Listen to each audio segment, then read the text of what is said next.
In this video, I will motivate the idea of eigenvalues by considering how 2x2 matrices can be thought of as mappings or transformations in 2D space, and go on to define what eigenvalues and eigenvectors are, illustrated by examples in 2 dimensions.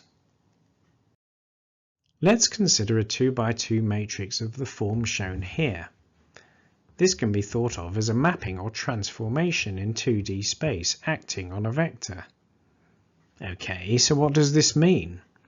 If we take a vector xy and multiply it by the matrix A, we get a new vector, a11x plus a12y, a21x plus a22y. We have thus mapped xy to this new vector, which can be written like this. This is easier to visualize with an example, so let's take this matrix and look at how it behaves. Multiplying xy by the matrix A gives 3x plus 2y, x plus 2y. Let's look at what this means in graphical form.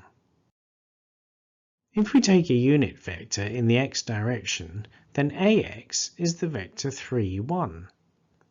We can see that multiplication by A has changed both the magnitude and direction of the vector. This is what we mean by it acting as a transformation. Now, if we take a unit vector in the y direction, then AX is 2, 2. Again, multiplication by A has changed the magnitude and direction of the vector. This will be true for most vectors. For example, if we multiply the vector 1, 1 by A, we map it onto 5, 3. However, there are some cases where we get different behavior. Consider the vector x equals 2, 1.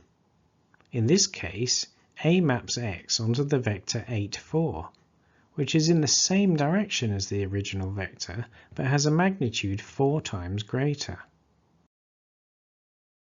For the case 1 minus 1, we see that A actually maps x exactly onto the vector we started with. The new vector has the same direction and magnitude. So, we've found two vectors, x equals 2, 1 and x equals 1 minus 1, for which ax is just a scalar multiple of x. They both have the property that ax equals lambda x, where lambda is a scalar. Vectors of this type are known as eigenvectors of the matrix A. The corresponding values of lambda, which in this case were 4 and 1, are known as eigenvalues of A.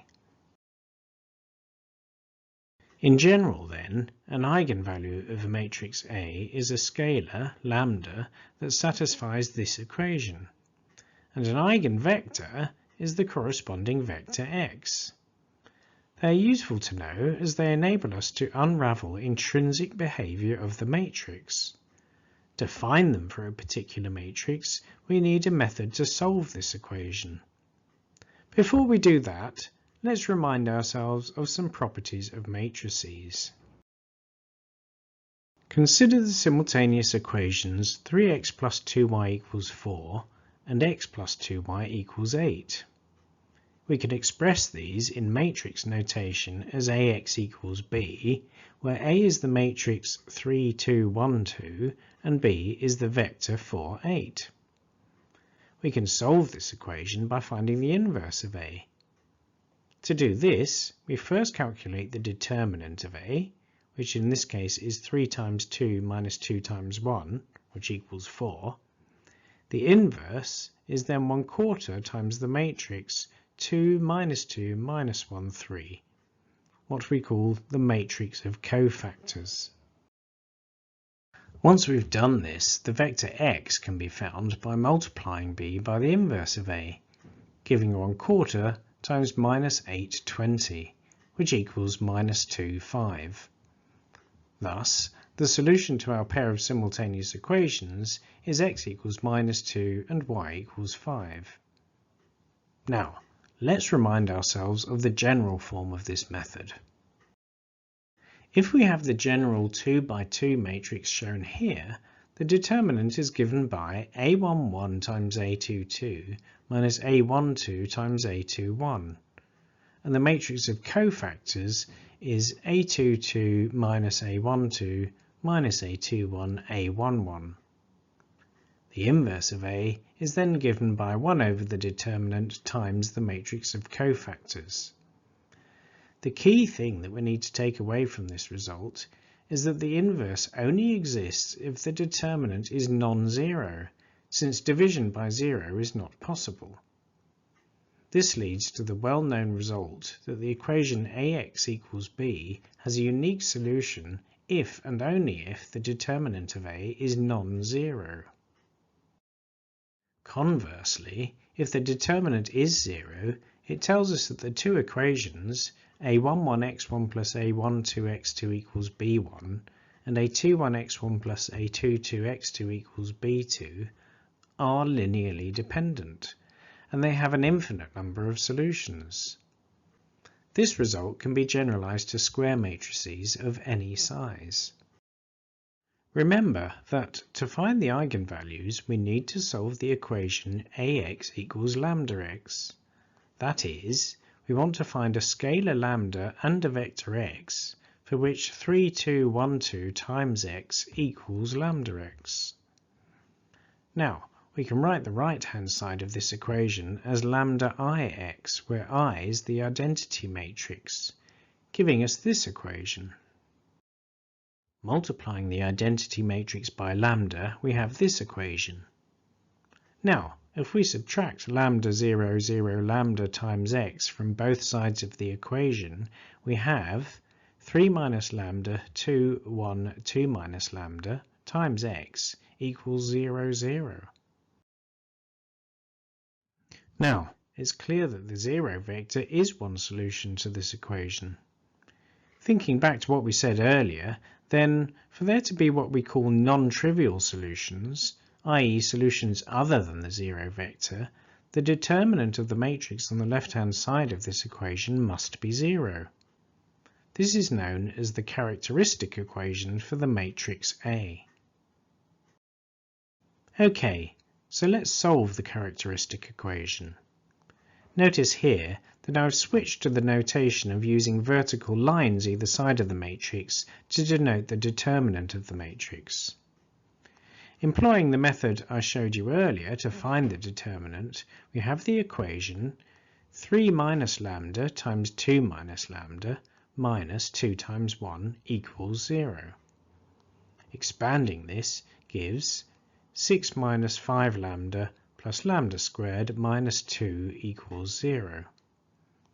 Tidying up, we have lambda squared minus 5 lambda plus 4 equals 0. Now we can factorize the left-hand side of the equation, giving lambda minus 1 times lambda minus 4 equals 0. This gives us two eigenvalues, lambda equals 1 and lambda equals 4. Let's look at each of these separately. Consider first the case lambda equals 1. By definition, the corresponding eigenvector must satisfy the equation 3 minus lambda 2, 1, 2 minus lambda times xy equals the 0 vector. Substituting lambda equals 1 into the equation yields the equation 2, 2, 1, 1 times xy equals 0. Here we can clearly see the linear dependence of the two rows in the matrix, which is exactly what we would expect. Remember, we aren't interested in the trivial solution where x is the 0 vector, which is how we set up the characteristic equation in the first place. Thus, we effectively have only one equation, x plus y equals 0, giving us x equals minus y. One solution to this would be the vector 1 minus 1, but this is, of course, not unique. Minus 1, 1 is also a solution, as is, for example, 3 minus 3. In fact, what we have is an infinite family of eigenvectors. However, what they have in common is that they are parallel, because there's a fixed ratio between the two components x and y. The eigenvectors are thus associated with a direction, sometimes described as a characteristic direction. Their magnitude isn't important, as any vector in that direction will satisfy the equation ax equals lambda x. Because of this property, we often take a unit vector in the direction of this family, so that we are denoting only the direction of the eigenvector without worrying about the magnitude. In this case, this generates the vector 1 over root 2 times 1 minus 1, as illustrated here. Now let's consider the case lambda equals 4. We again have the equation 3 minus lambda 2, 1, 2 minus lambda times xy equals the 0 vector. And substituting lambda equals 4 yields minus 1, 2, 1 minus 2 times xy equals 0. As expected, we again have linear dependence, and our matrix equation generates a single relationship between the x and y components of the eigenvectors corresponding to lambda equals 4. In this case, we have x minus 2y equals 0, or x equals 2y. One vector satisfying this would be 2, 1. As before, taking a unit vector in that direction, we have 1 over root 5 times the vector 2, 1. This brings us full circle. If we look at the vector 1 over root 2 times 1 minus 1, which is a unit eigenvector of A corresponding to the eigenvalue lambda equals 1, and we multiply x by A, we can see that ax equals 1 times x. This is the result we saw earlier. And for the vector 1 over root 5 times 2, 1, an eigenvector corresponding to lambda equals 4, ax equals 4 times x. To summarize then, eigenvalues are scalars with special properties associated with a matrix equation or linear system of equations. They are sometimes known as characteristic roots or characteristic values. Eigenvalues are powerful tools that enable us to convert a matrix equation into simpler form, unraveling its intrinsic behavior. Given a square matrix A, the eigenvalues are scalars lambda, for which we can find non-zero solutions to the equation ax equals lambda x, and the corresponding vector x is known as an eigenvector.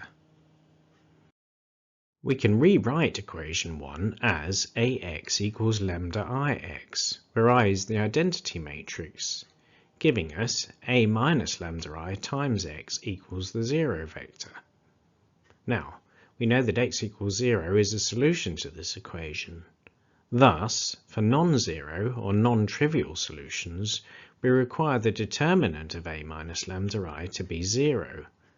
This is what we call the characteristic equation of A, and the left-hand side of the equation is known as the characteristic polynomial. Note that for any 2 by 2 matrix, the characteristic equation will be a quadratic equation, meaning that it has either 2 real roots, 1 repeated root, or complex roots. I'm not going to go into the case of eigenvectors that aren't real here, other than to note that this case corresponds to a matrix for which ax is never parallel to x.